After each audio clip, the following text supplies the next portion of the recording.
Bila kita cakap pasal sejarah pembentukan Malaysia, selalunya kita teringat pasal perjuangan kemerdekaan. Betul tak? Tapi, ada satu cerita yang jarang orang dengar, tapi sangat-sangat penting.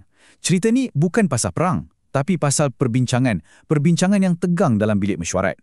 Inilah kisah Jawatan Kuasa Hubungan Antara Kaum atau CLC.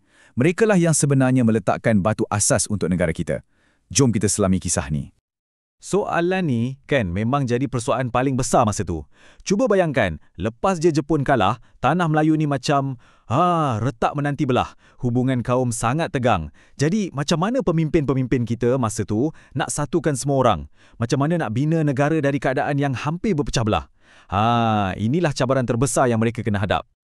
Jadi, apa sebenarnya yang jadi pendorong utama? Apa yang buat semua pemimpin ni terpaksa duduk semeja? Semuanya berpunca daripada satu keadaan yang sangat-sangat mendesak lepas Perang Dunia Kedua tamat. Cuba kita bayangkan sekejap keadaan waktu tu. Ekonomi dah teruk dan yang lagi parah, rasa curiga antara orang Melayu, Cina dengan India tu makin menebal.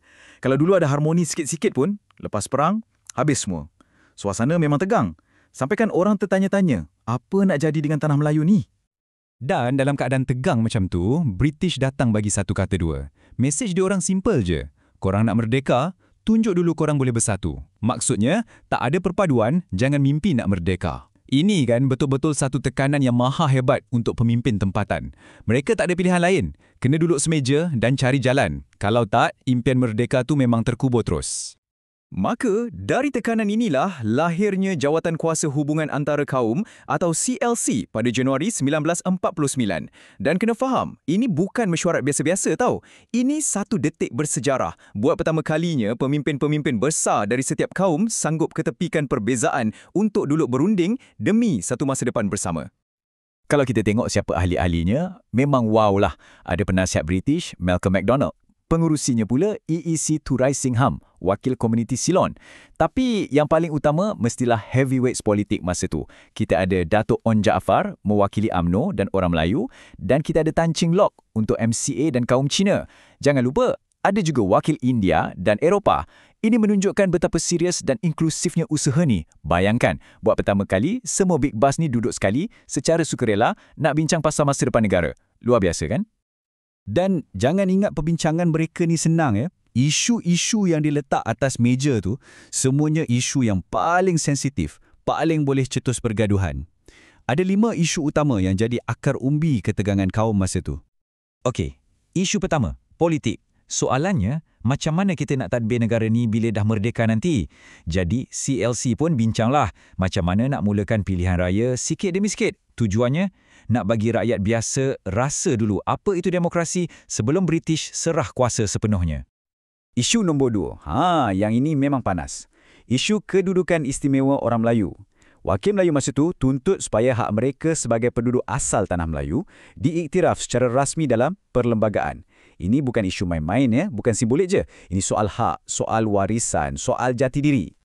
Lepas tu isu ketiga yang berkait rapat dengan nombor 2 tadi, ekonomi orang Melayu. Memang ada kebimbangan yang sangat besar masa tu. Orang nampak jurang ekonomi antara orang Melayu dengan kaum lain ni makin jauh.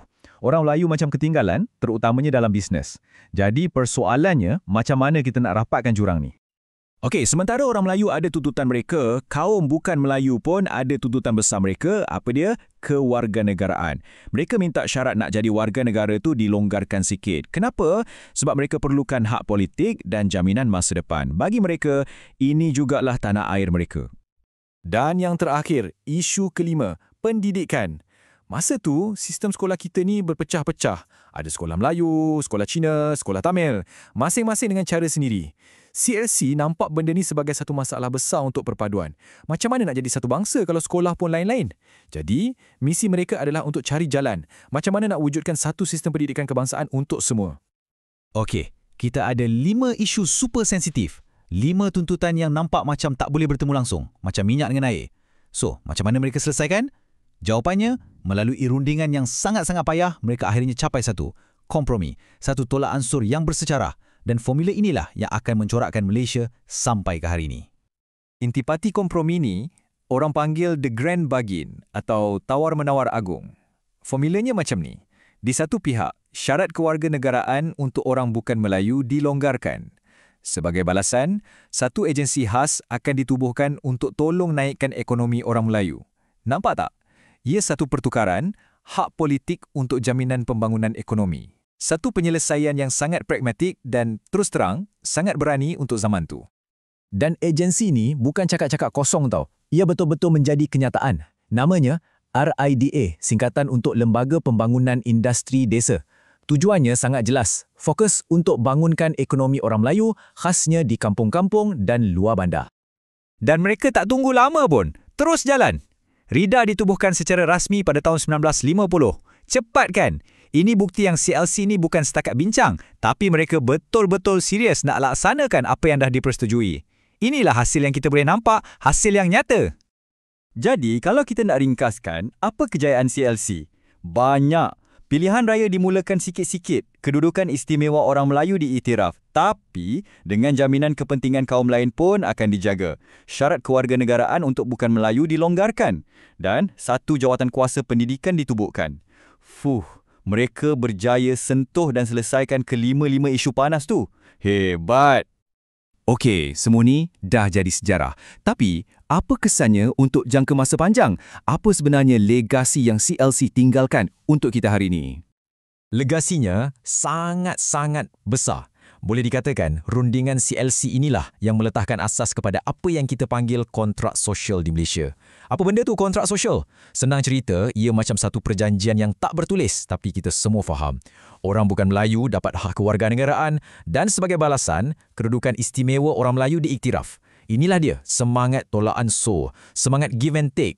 Inilah formula ajaib yang membolehkan kerjasama politik antara kaum berlaku dan akhirnya membuka pintu kepada kemerdekaan. Kata-kata ni memang merumuskan semuanya. Apa yang CLC buktikan, mereka tunjukkan yang walau sebesar mana pun perbezaan kita, semuanya boleh diselesaikan kalau kita duduk berbincang dan cuba faham satu sama lain. Asas negara kita ni, ia tak dibina dengan pertumpahan darah, tapi ia dibina di atas meja rundingan. Dan ini membawa kita kepada satu soalan terakhir untuk kita semua fikirkan bersama. Sekarang dah lebih 70 tahun berlalu. Dalam Malaysia hari ini yang penuh dengan cabaran baru, adakah semangat kompromi, semangat muafakat yang ditunjukkan oleh pemimpin-pemimpin CLC dulu masih relevan? Dan yang lagi penting, adakah kita masih amalkannya? Cuba kita renungkan.